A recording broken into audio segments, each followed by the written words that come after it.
yang ada di rumah masing-masing, sebentar kita akan memulaikan pembelajaran daring kita seperti biasa. Dan Ibu akan awali dengan satu kalimat. Seringkali dalam kehidupan kita sehari-hari, kita mengalami hal-hal yang tidak sesuai dengan keinginan kita, tidak sesuai dengan akal pikiran kita. Tapi ingatlah, itu hanya hari yang buruk, bukan hidup yang buruk. Sama seperti ketika kamu belajar, kamu masih menemukan nilai yang rendah, kamu belum dapat mengikuti pembelajaran dengan baik, tapi ingatlah, itu masih bisa diubah, masih bisa diperbaiki seturut dengan pembelajaran di hari-hari berikutnya. Maka hari ini pastikan kamu mengerjakan tugas dengan baik dan kamu lakukan hal yang terbaik dalam kegiatanmu sepanjang hari ini. Dan tidak perlu berlama-lama lagi, mari langsung kita simak pembelajaran kita hari ini. Di minggu-minggu sebelumnya, kita sudah bahas mengenai kerajaan Samudra Pasai dan kerajaan Aceh. Maka hari ini kita masih tetap membahas kerajaan-kerajaan yang bercorak Islam yang ada di daerah Sumatera. Nah, hari ini kita bahas mengenai kerajaan Riau, Jambi, Sumatera Selatan, dan Sumatera Barat. Kerajaan Islam di Riau. Nanti di Riau terdapat 3 kerajaan bercorak Islam, yaitu kerajaan Siak, Kampar, dan Indragiri. Kerajaan Siak dan kerajaan Kampar serta Indragiri itu berdiri di abad ke-13 dan ke-14. Namun di abad tersebut, ketiga kerajaan ini masih menganut agama Hindu-Buddha. Mereka mulai bercorak Islam di abad ke-15 dan ini diketahui melalui berita Tom Paires. Dan ketiga kerajaan ini dikuasai kerajaan Malaka. Dan buktinya, ketiga kerajaan ini memberi upeti ke Kesultanan Malaka. Kerajaan Siak. Ini dia gambar dari kerajaan Siak, terletak di Riau, menjadi kekuasaan Malaka sejak pemerintahan Sultan Mansur Shah, dan merupakan penghasil padi, madu, lilin, dan rotan. Kemudian ini batas-batas wilayah kerajaan Siak. Di sebelah utara, itu berbatasan dengan Kabupaten Bengkalis, sebelah selatan berbatasan dengan Kabupaten Pelalawan, sebelah barat berbatasan dengan Kabupaten Kampar dan Kota Pekanbaru, serta sebelah timur berbatasan dengan Kabupaten Kepulauan Meranti. Nah, ini dia gambar dari ketika Sultan Siak dan Dewan Menterinya serta Kadis Siak pada tahun 1888 sedang berpose atau berfoto. Kemudian di gambar sebelah kiri ada gambar upacara penobatan Sultan Siak pada tahun 1899. Nah, berikutnya kerajaan Kampar. Ini dia gambarnya. Nah, ini merupakan penghasil bahan baku makanan. Kemudian menjadi kekuasaan Malaka sejak pemerintahan Sultan Mansur Shah dan sama-sama terletak di Riau.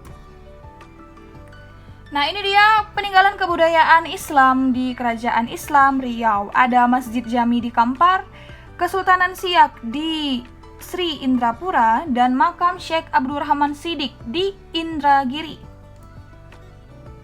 Nah, selanjutnya kita bahas kerajaan Jambi. Wilayah Jambi dulunya merupakan wilayah kerajaan Melayu dan kemudian menjadi bagian dari Sriwijaya. Berdirinya Kesultanan Jambi bersamaan dengan bangkitnya Islam di wilayah itu. Pada tahun 1616, Jambi merupakan pelabuhan terkaya kedua di Sumatera setelah Aceh. Tahun 1906, Kesultanan Jambi resmi dibubarkan oleh pemerintah Hindia Belanda. Dan Pangeran Dipati Cakraningrat merupakan sultan pertama Kesultanan Jambi yang memerintah pada tahun 1687. Dan ini merupakan gambar dari Pangeran Dipati Cakraningrat. Nah, kerajaan Islam di Jambi berdasarkan temuan arkeolog, Islam diperkirakan masuk Jambi pada abad ke-9 dan 10. Pada abad ke-13, Islam berkembang saat berada di bawah kekuasaan kerajaan Melayu. Dan pada abad ke-14, pada abad ke-16, perkembangan mencapai puncaknya yang ditandai dengan berdirinya kerajaan Jambi. Di sebelah kanan ada peta letak dari kerajaan Jambi. Berikutnya ada peninggalan kerajaan Jambi. Nah, peninggalan kerajaan Jambi yang pertama ada Masjid Batu Islam. Masjid Batu Islam yang ada di daerah Jambi. Kemudian berikutnya ada Kota Tua Batanghari. Dan next selanjutnya ada gambar makam Rajo-Rajo Jambi. Ini ketiga peninggalan ini merupakan contoh dari peninggalan kerajaan Jambi. Sekalipun sebenarnya ada banyak sekali peninggalan dari kerajaan tersebut. Nah, berikutnya ada kerajaan Islam di Sumatera Selatan. Nah, Kesultanan Palembang Darussalam adalah salah satu kerajaan Islam di Indonesia yang berada di Provinsi Sumatera Selatan. Berdirinya Kesultanan Palembang Darussalam tidak terlepas dari keberadaan Kerajaan Sriwijaya. Nah, di mana memang bukti sejarah menunjukkan bahwa salah satu peninggalan dari Kerajaan Sriwijaya itu ada di kota Palembang. Dan pada saat itu daerah Palembang merupakan pusat dari Kerajaan Sriwijaya. Bahkan ada yang mengatakan bahwa inilah asal-usul dari pemberian nama Universitas Sriwijaya yang terletak di Palembang. Nah, Sultan Abdurrahman, Sultan Palembang Darussalam yang pertama adalah Pangeran Kusuma Abdurrahim dengan gelar Sultan Abdurrahman Khalifatul. Lewat kepemimpinannya, Palembang berhasil dibawa sebagai kerajaan Islam yang maju di daerah Sumatera. Nah, ini dia Kesultanan Palembang. Kemudian ini dia gambar pemimpinnya, yaitu Sultan Abdurrahman Khalifatul. Nah, berikutnya yang kita bahas adalah peninggalan Kerajaan Sumatera Selatan atau Palembang. Nah, yang pertama ada dia Taman Purbakala Sriwijaya. Artinya, menurut peninggalan sejarah, taman ini merupakan bukti bahwa Kerajaan Sriwijaya pernah berada di daerah Palembang. Kemudian selanjutnya ada Jembatan Ampera, salah satu jembatan yang sangat terkenal di Indonesia khususnya.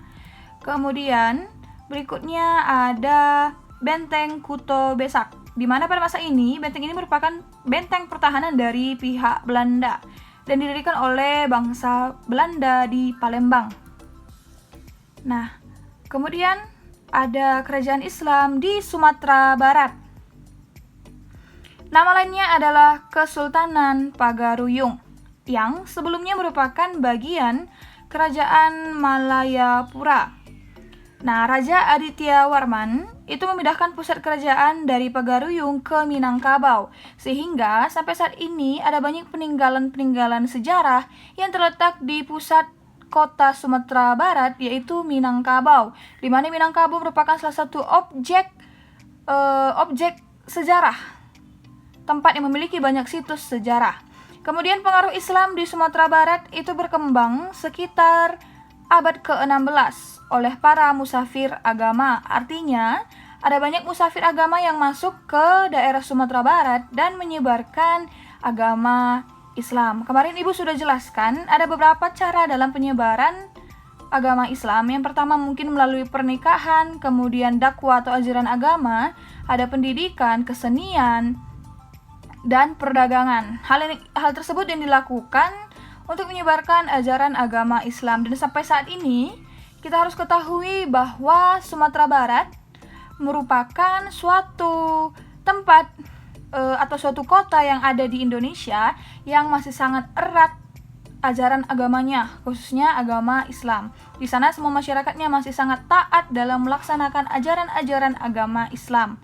Sehingga ada banyak orang mengatakan kalau ingin berkunjung ke daerah yang budaya atau ajaran Islamnya masih kental, silakan pergi ke Sumatera Barat, khususnya ke daerah Minangkabau. Nah, kemudian pada abad ke-17, Kerajaan Pagaruyung resmi berpindah dan dari yang bercorak Hindu berpindah ke bercorak Islam. Itu terjadi di abad ke-17. Artinya setahun setelah para musafir menyebarkan agamanya. Dan rajanya adalah Sultan Alif.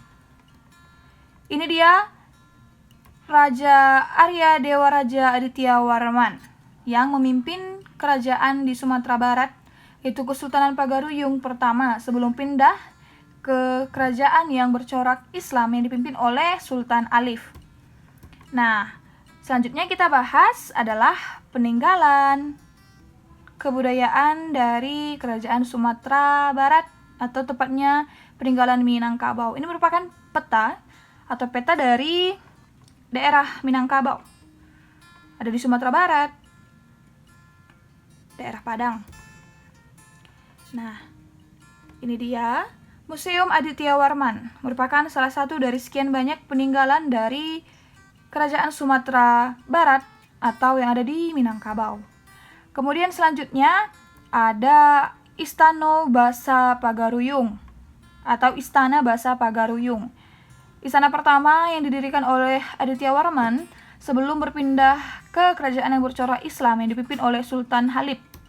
Nah, selanjutnya ini ada Jembatan Siti Nurbaya, di mana kisah dari Siti Nurbaya sangat terkenal di cerita rakyat Indonesia, dan itu diabadikan dalam sebuah jembatan yang didirikan di kota Minangkabau dengan harapan supaya banyak menarik pengunjung dan juga kisah Siti Nurbaya tetap dikenang oleh generasi masa sekarang. Nah, itu tadi dia sekian banyak dari pembelajaran kita mengenai Kerajaan Riau, kemudian Sumatera Barat, Sumatera Selatan, dan minggu depan kita akan bahas lagi materi yang tetap ada di daerah Sumatera. Nah, demikianlah pembelajaran kita pada hari ini. Semoga pembelajaran kita pada hari ini dapat bermanfaat bagi anak kami sekalian. Dan kalau ada anak kami yang ingin bertanya, silakan tinggalkan pertanyaannya di kolom komentar YouTube kita ataupun Google Classroom kita. Dan anak kami tetap semangat dalam menjalani dan melanjutkan aktivitasnya sepanjang hari ini. Tetap jaga jarak, jaga kesehatan, serta kebersihan, supaya di pertemuan minggu depan pun kita masih dapat bertemu dan mengikuti pembelajaran via daring. Dan akhir kata Ibu mengucapkan salam jas merah. Jangan sesekali melupakan sejarah. Tuhan Yesus memberkati kita semua.